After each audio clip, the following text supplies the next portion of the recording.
बिस्मिल्लाहिर्रहमानिर्रहीम। आम की अफादियत इतनी ज़्यादा है कि हम सब्र भी नहीं कर सकते।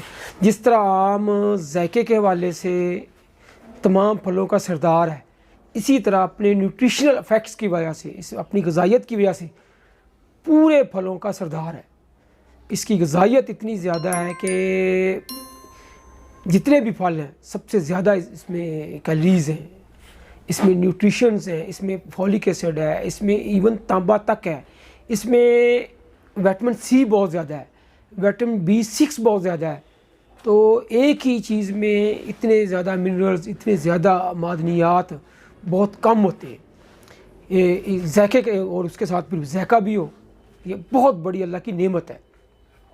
अब ये सवाल ये है कि ये फल जो है, अगर हम इसको थोड़ी सी चीज़ें ज़हन में रखें, यही फल हमारे लिए बतौर मेडिसिन भी इस्तेमाल हो सकता है।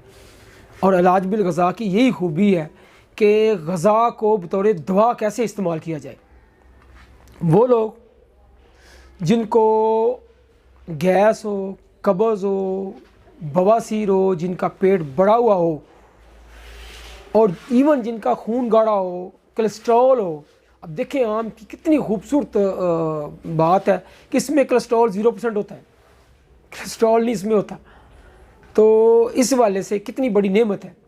लिहाजा वो लोग जिनको ये वारज़ हों, उनके लिए आम जो है बतौर दवा इस्तेमाल हो सकता है। होता ये है कि हमारा जो कल्चर है, जो हमारा रस्म है, आम खा के हम लस्सी पी लेते हैं। ये ठीक है, बहुत सारे मरीज़ों को ऐसा करना चाहिए जिनका गुद्दी मजाज हो, जो इनका जिगर और एंडोक्राइन सिस्टम पहले ही ओवर एक्टिव हो, उनके लिए यही तरतीब ठीक है। लेकिन वो लोग जिनको मैंने बताया गैस हो, कब्ज़ हो, पेट बढ़ा हुआ हो, बवासीर हो, खून गाढ़ा हो, कोलेस्ट्रॉल हो, जोड़ों के दर्द हों, उनके लिए आम के बाद लस्सी नहीं बल्कि आम के बाद चाय पिए। और उससे भी अगली बात, अगर मज़ीद अपनी हरारत को जिस्म के अंदर स्टोर करना है, उसको एंडोक्राइन सिस्टम को मज़ीद एक्टिव करना है,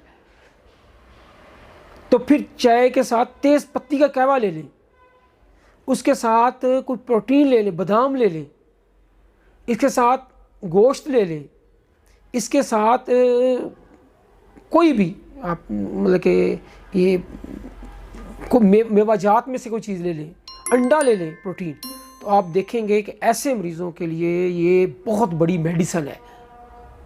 आपको किसी और मेडिसिन की ज़रूरत नहीं है। जस्ट अ वीक, एक हफ़्ता इस पे वो फॉलो करें तो अल्लाह के फजल से ये सारे वार्स जो हैं वो क्योर होंगे और अब बिल्कुल आपका पेट नरम हो जाएगा, खाना खुल के आएगा और आपको बवासीर से, गैस से, कब्ज़ से निजात मिलेगी।